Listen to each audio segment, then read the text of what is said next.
चौका चढ़ी बैठलन महादेव गेठी जोरी पार्वती चौका चढ़ी बैठलन महादेव गेठी जोरी पार्वती गोदा भारी बैठलन गणेश पुत्र चौका सुहावन लागू गोद भरी बैठलन गणेश पुत्र चौका सुहावन लागू मारब चढ़ी बैठलन अपन बाबा गेठी जोरी कन्या दादी मारब चढ़ी बैठलन अपन बाबा गेठी जोरी कन्या दादी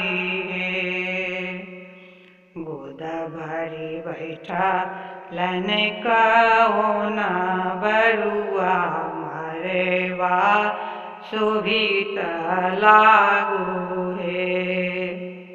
गोदा भरी बैठलन कौने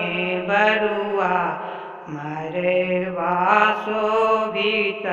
लागू बाबा के शोभाइन पियर धोती भाला भरी चंदन बाबा के शोभाइन पियर धोती भाले भरी चंदन दादी के शोभा इन पियर सारी सिरा भरी सिंदूर दादी के शोभा इन पियर सारी सिरा भरी सिंदूर कौने बरुआ के शोभा इन पियर सूता मरवा सोहावन लागू कौने बरुआ के शोभा इन पियर सूता मरवा सोहावन लागू